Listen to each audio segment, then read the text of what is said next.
réagir avec des faits. À l'instant, Kamala Harris, qui s'est présentée à la présidence des États-Unis, a fait un tweet en disant « Le président des États-Unis est en train de faire des crimes de guerre et menace de détruire toute une civilisation ». Avec Kamala Harris, tous les démocrates, depuis ce matin, demandent immédiatement une session spéciale du Congrès pour discuter de la possibilité de destituer Donald Trump. Ce n'est pas une opinion, c'est un fait.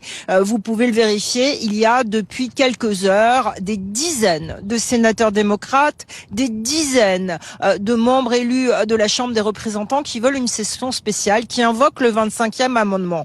Au-delà de cela, eh bien, tous les gens qui, pendant la deuxième campagne de Donald Trump, ont adulé le candidat, qui sont aujourd'hui traités de complotistes, eh bien, ces gens, comme des anciennes vedettes de Fox News, demandent aussi la destitution de Donald Trump en disant qu'il va trop loin et que le président est devenu fou. Ce n'est pas notre rôle d'analyser, c'est notre rôle de vous donner les faits. Et à l'heure actuelle, aux États-Unis, à Washington, c'est ce qui se passe. Là, ce qu'on peut dire également, c'est que dans des moments très difficiles, pour tous les journalistes qui ont de l'expérience, qui ont suivi des crises profondes, il y a toujours une unité américaine. Que vous soyez démocrate, que vous soyez républicain, que vous soyez indépendant, l'Amérique en général s'unit dans des moments de crise. Eh bien, dans la crise iranienne, aujourd'hui, cette unité est totalement brisée.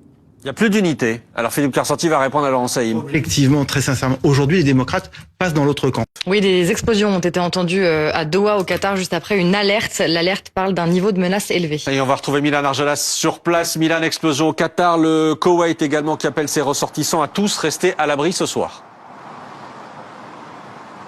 Oui Maxime, vous le disiez à l'instant, des explosions qui ont été entendues ici au Qatar. C'est ce qu'ont relaté plusieurs journalistes de l'AFP, mais aussi des journalistes de BFM TV, d'autres équipes qui sont sur place avec nous. Pour tout vous dire, on est tout proche de l'hôtel ici avec Léa Fernandez, au cas où il faudrait se mettre à l'abri assez rapidement. Mais donc, nous avons reçu la première alerte ici au Qatar depuis 15 jours. Ça ressemble à ça. Regardez, on n'avait plus l'habitude d'en voir ici au Qatar depuis 15 jours. Une alerte donc qui conseille aux habitants de se mettre à l'abri, éloigné des fenêtres, qui parle d'un niveau de menace élevé, avec donc pour l'instant, sans qu'on en sache beaucoup plus sur les lieux qui ont été visés, des explosions qui ont été entendues ici au Qatar plus particulièrement.